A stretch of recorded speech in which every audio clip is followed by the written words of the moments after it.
Hi, welcome back to the shop. I'm sure by the title you already figured out that I had a problem with my finish on my rivet table. The Osmocote finish went on beautiful. What I found out after leaving it to the next day to polish is that I had striations from the Bondo applicator on the resin portion of the table. Just striations you'd expect to see from applying the finish. I attempted to buff the resin portion, actually the whole table, but specifically the resin portion to try to remove those striations. And I used a buffing pad. These buffing pads are available for dual action orbital sander. I found them on Amazon. I'll leave a link below. The pad actually worked very well. When I realized that I couldn't cut it with the buffing pad, I decided to go back to the ultra fine machine polish by 3M, which I had used to polish the resin after I finished wet sanding. So I started with the finish pad, which is the least abrasive of the three pads. That didn't work. So I used a more abrasive compound and I went to the polishing pad, which is more aggressive. That still didn't touch it. Eventually, I went to the cutting pad, which is the most aggressive of the three pads, with more aggressive cutting compound. I could not touch the finish. So eventually, I resigned myself to the fact that I had to go back and wet sand the finish off. So I went to 1500 grit wet sanding. That was beginning to cut it a little bit, and it became obvious that I needed to go to a more aggressive paper. So I ended up going to 1000 grit wet sanding. Then I came back to the 1500 grit wet sanding. And ultimately, I went back to the finish pad with the ultra fine polish after the 1500 grit wet sanding. The finish came out beautiful. I applied a new coat of the Osmo finish.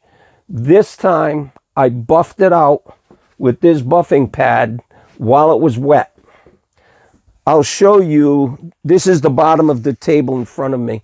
I'll show you the finish on the bottom of the table, and then I'm going to flip it over and put the finish, the last coat of finish, on the top of the table and buff it out along with you folks. Nobody likes to admit their mistakes. Hopefully by sharing the problem that I ran into, it might prevent you from making the same mistake. Not insurmountable, but it did cost me a lot of work in sanding, repolishing, and getting the resin portion back to where I was when I put the first coat of finish on. So I'm going to show you the finish on the bottom side of the table. Then I'm going to flip the table over and do the top. This is the finish on the bottom of the table now. The resin portion is like glass. The entire finish is beautiful. You can see the beautiful colors in this canary wood coming out, the yellows, the reds. And on the resin portion, you can see the pearl. You can see how clean the finish is. It's not hazy. It's not blotchy. Remember, you're using a satin finish here, not a gloss. So you're not going to get a glossy finish, but you're going to get a beautiful, even, solid finish. So I'm going to flip the table over now and do the top. I'm ready to apply the coat of finish on the top of the table. The directions are pretty specific to stir well and apply thinly. So less is more. I realized when I did the first application on the top, I had more finish on there than I really needed to have. So just put it on and start to work it in.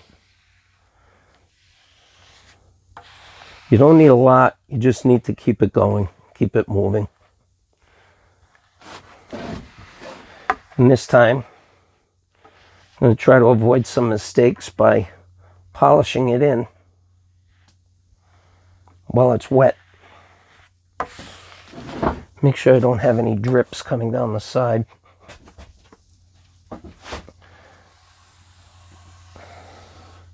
Since the side is already finished.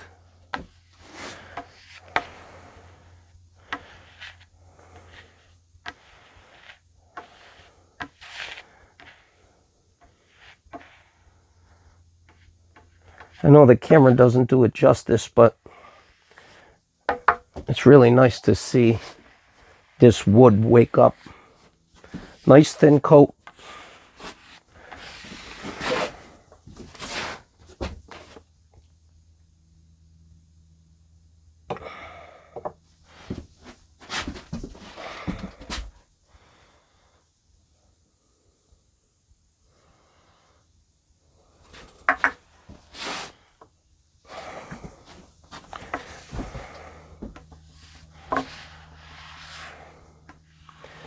Like I said, the mistake was not insurmountable, but it certainly caused me a lot more work having to go back and try cutting it with the cutting compound, and then having to go back and wet sand, polish it again. There were steps I had to repeat that had already been accomplished, so I guess that's why they call it a learning curve. If you weren't here earlier in the process, this is the first rivet table I've ever made, so there is a learning curve.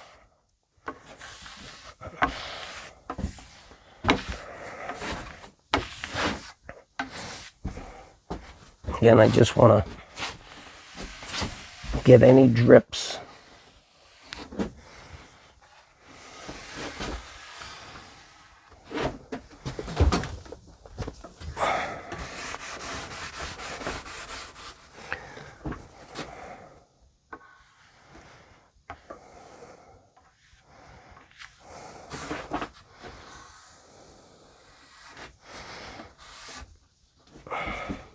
Now I'm going to polish it in using that buffing pad. I don't have an automotive type buffer. I don't have one of those big 10-inch electric buffers, but I have my orbital sander, and these pads do a great job. So watch how this comes to life.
I'm sure you can see that the sheen on the resin portion of the table is already starting to come up nicely.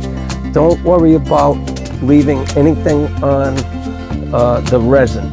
Just keep polishing it until you get a nice smooth surface like I did on the back, and then I'm just going to leave it overnight and that's it.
Just want to check to see that I don't have any swirl marks left. And the swirls aren't the type of swirls from cutting. The swirls are just from the buffing pad, leaving the material on the resin.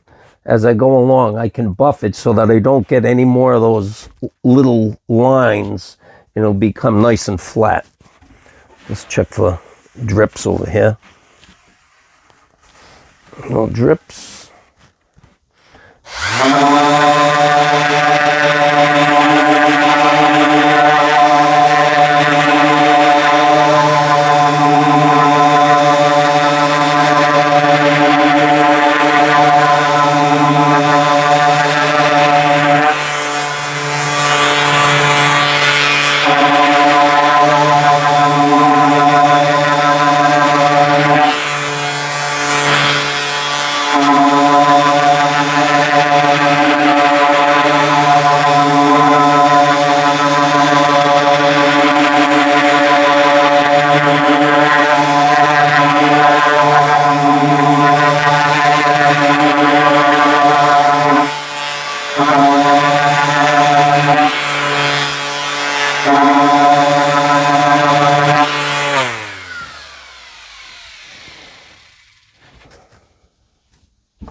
It is beautiful.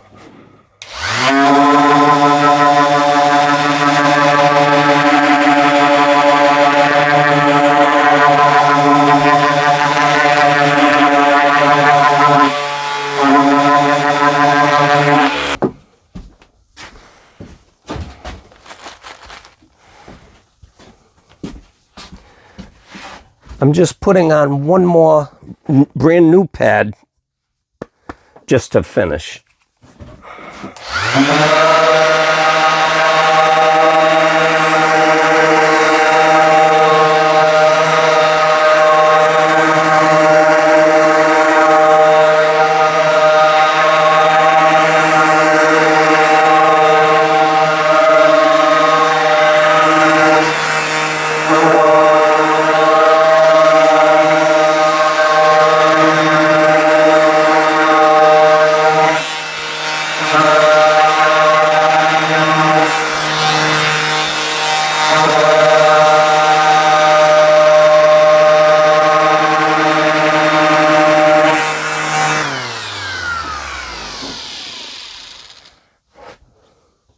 That's it. I'm going to leave it. I don't see any more of the swirl marks from the polishing. So now I'm just going to leave it. And after that dries, I'll put the legs on.